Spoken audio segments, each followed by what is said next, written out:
you, sis. Good afternoon, Hi. Dr. Dan. Mhm. I'm Carl. Carl, Dan. nice to meet you. Nice to meet you. Just gonna Thanks sit for- right here. Thanks for taking time for me. Betcha. Oh, I am so sorry for your loss. And we just know that, I lost, I understand it's your mom. I lost my mom a couple of years ago, and it's just a very difficult time. So, thank you for your time. Struggle's over. The struggle's over, her struggle. Yeah, was she sick a long time? It was, she had dementia for several years. Wow, that's tough. It's a brutal disease, isn't it? I'm sure sorry. But I do understand from our earlier conversation, Dr. Dan, that it was your mother's desire, and certainly the family want to carry that out for her, is that she's cremated. Is that correct? That's correct. Okay. Hey, tell me about your mom. What type of work did she do? Wonderful lady. She helped my dad in his TV repair business. Oh, and wow. of course, raised 3 children, took us to church all the time. Just beautiful lady. Loved God. Really was a tremendous heritage for us. Yeah, that's incredible, man. Yeah. How old was she? 93. 93. Yeah. Ooh, so she lived a full life, didn't For she? sure, Yeah. for sure. If only we could have had those dementia years back. Sure. Hey, so just to reconfirm, again, it's her wishes and the family wishes, and so you guys are choosing cremation for her. That's right. She made it really clear to us that, earlier on that there was no reason to have a large expense with the funeral, and her hope is eternal, and she's just wasn't concerned about that. In the course of conversation, had you guys discussed, or do you have any idea about what you want to do with her for a final disposition? We were thinking of scattering. Of course. Near her homestead there in Slayton, Texas. Wow. Okay. Hey, allow me. Is that something we could do?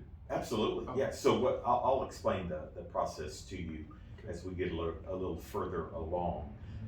We use a third-party cremation, which, because at funeral home we don't have a crematory on our campus, and so we use a third-party crematory, actually just down in Ennis. It's called 12 Oaks. Incredible people that will take really good care of her, and so once the process is completed, then they will call me, and I will go and pick up her remains, and they will be in just a beautiful black box. And they will place that box in a like a shipping box, but I'll go and pick those up for you. I'll bring them back to the funeral Do we home. provide that box? No, that is provided for you. Yeah.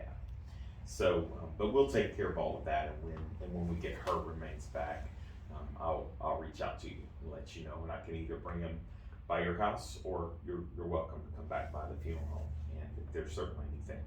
But we have to go through several forms, and some of them are legal forms, and some of them are just really informative forms. And from those, I will get I'll gain some incredible information from you, and I'll also be able to use some of those things, the information that you provide for her obituary. So, and so there's going to be a lot of forms. I'll actually just leave these with you. You can just take a few moments and fill those out to the best of your ability. The cremation forms, now, just so I'm understanding, you are the next of kin, right? Being the older son. Yes. Okay. So you can just, and I'll kind of walk you through these, and then you can explain whatever you may need to explain. So the obituary, I'll gather some of the information from there, and then there'll be a form to where you can just fill out some of the information that I may not be aware of. And then the other thing concerning the obituary that I'll need from you is if you guys have discussed any publications, whether you want that to go on our website, whether you want it to go on our social media platforms. The obituary? So it's a way people can know about her services. If if you guys decide that you do want to have a memorial for her, we can help you arrange all that, and the information will be available online. Gotcha. So Gotcha. and Now, do the ashes have to be at the memorial? they do not. No, sir. That is completely that's completely up to you. Okay. And sometimes we could put an urn out on a table, and you could bring pictures and some memorabilia that that may speak of her life, and make a nice table, and we can have we can help you host a memorial if that's what you guys decide to do in the days to come. Okay, so the first thing I need to show you is our price list, and I have that for you here. And because in earlier conversations we had discussed what type of cremation that you wanted, and we call that a journey cremation, and the information is here, and also I highlighted the price for you so that when we go through the contract, there won't be any surprises for you, but it will match that. And so at this point, there's not as you'll see on the contract, there is the removal fee, because we did go and remove her from the hospice home, and so that will be added. This price will be added to that, and that will. So the contract will be clear, but I just want to verify with you. So that this is the sum total for all of this? For all of the journey cremation, everything that you guys have requested is here. Again, as we look at the contract, the only additional fee that you'll see is for the removal.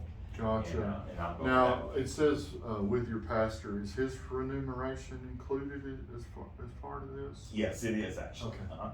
Yeah, we include that, and if for some reason you go a different route than including him, then, but I chose this one for you because you mentioned to me that you wanted him to be a part of that. For sure. So if that changes, we'll adjust the contract before we get there. But we'll leave it, as far as you know right now, there will be a pastor at that. Okay, yeah. All right, let's look at some of these forms, and again, they're some of them are very, very detailed, but you'll notice in there, there is, the first one was the statement of goods and services, and that's just what I showed you. I just showed you only what you had asked for. So, but we also have all the other things listed in there for you. The cremation authorization is for you to sign, and I sort of highlighted those there for you, and you can just initial those as you look through it. And basically, you're just saying you are the next of kin. You have authority to decide what to do, and based on what the other family, they're in agreement with you. So you'll just initial some of those highlighted places and sign. Okay. So I'm the authorizing agent? Yes. Oh. Yeah. And then the identification form is here, and that basically that you have identified her body. You were there when we removed her body, so you were able to identify that is your mother. And again, we'll send all of these forms over to the crematory, and they have to have these in place before we start. And then we'll go back over some of this information for the obituary. We can fill out over the next little bit, and I'll gather some of that information. And I'll certainly, as we write the obituary, I'll get a final draft over to you and your family for your approval for your before we would post it online or in any publication. And so the other thing, I wasn't sure if there were any, if your mother was involved in the military at all. We didn't have that conversation. No, So this is a form. If not, you can just mark that's not applicable. Okay. And so you just take a moment and you can go through those. If you have any questions, I'm happy to fill those out for you.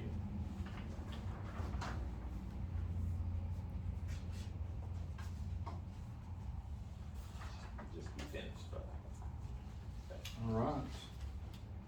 got all those finished up there. Okay, I'll take those back from you. So, all right. So I just want to be sure that you, because it was in the form here, that you understand the process of cremation. You know what that will be and what you will receive back from your mother's last remains and what that looks like and will be like. Because sometimes if we don't know our expectation is different than the reality, and sometimes it can be challenging. How long will it take now that we've signed everything? Well, I will, now that we have everything signed, we will bring her to the crematory. It's just, Ennis is 10 miles away, so we'll take care of getting her down there, and they will take care of her. And really, they should be able to complete the process in the next few days. And again, as soon as they let us know, we'll go back. So, again, if you have any questions, I want you to have my business card. And so let me ask you, Dr. Dan, what you saw the price? What type of payment would you? I'll just today? I'll just write you a check. Write a check. Okay. All right. Well, I appreciate that. And again, if you have any questions about the process or the timing, once we know more from the crematory, I'll reach out to you and say, hey, Okay. we can expect her back in a few days, Okay. or whatever that was. Well, So, I really appreciate all your help. hey, it's our privilege, and it is our privilege and our honor, really, to serve you and your family. And again, I'm so sorry about your loss. Thank you. All right. Take care, buddy. Thank Have you. a good day. Too.